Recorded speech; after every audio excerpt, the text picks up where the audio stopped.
I'm currently shooting lots of expired slide. Always shoot at box speed is what I personally recommend. You're gonna have weird contrast color shifts, but that's ideal. But if you don't want to waste a million shots on these rolls, be safe and shoot them one stop overexposed per deck. Shoot it at recommended ISO or by one stop regardless of the year expired. Where you're reading people saying to underexpose or shoot at box speed, those people are morons. One stop the rule, per decade, like you said, is overexposed by one stop each deck. Expired slide film. Shoot it at box speed or overexpose it? Which is better? Let's find out.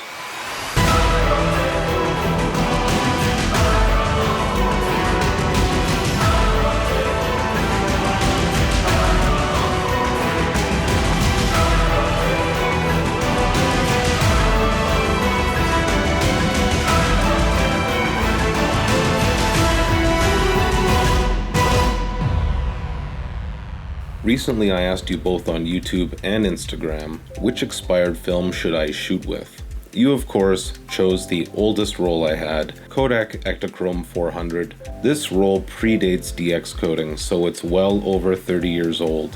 When I did my research though, there seemed to be a divide.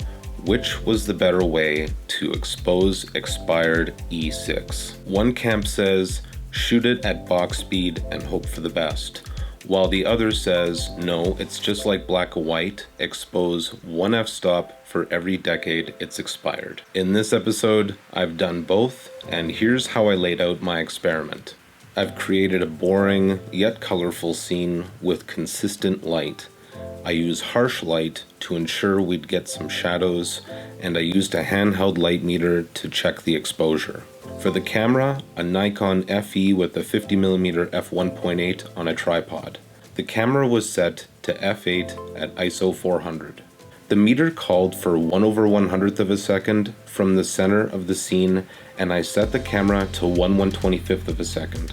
I took 2 shots at each exposure to ensure shutter speed consistency, and a total of 5 exposures, starting at 1/125th of a second and ending at 1/8th of a second.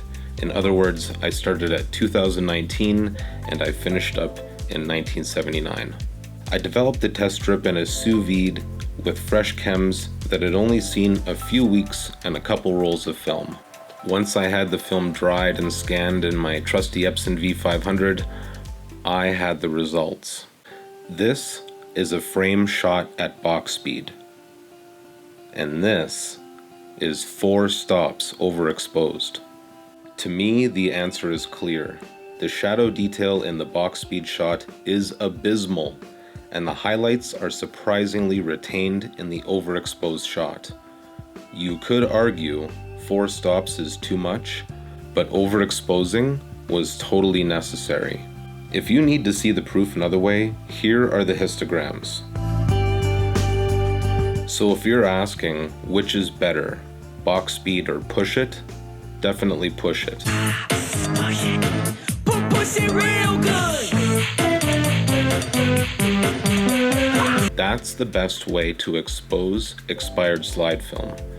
But what's the best way to develop it? I still had some Ektachrome 400 left, and I decided to sacrifice it. Now at this point, I didn't know that 4 stops overexposed was better than box speed. What I actually did is I developed at box speed and 1 stop over. But instead of developing at the normal 105 Fahrenheit, I developed at 115 Fahrenheit, and the results were both confusing and shocking. The negatives were more milky, I'm guessing due to the extra bleaching time, but the color was more accurate. Let me say that again. The color was more accurate. Here is a negative at 1 stop overexposed, developed at 105 Fahrenheit. Here's 1 stop over at 115 Fahrenheit.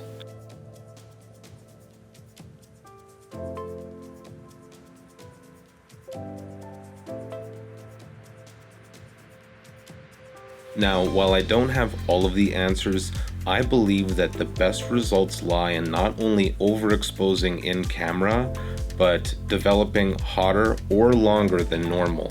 I also think decreasing the Blix time or creating some sort of separate bleach fix mix would be beneficial. Yeah, bleach fix mix, sure. So the rule of thumb, while not 100% accurate, is 1 stop per decade.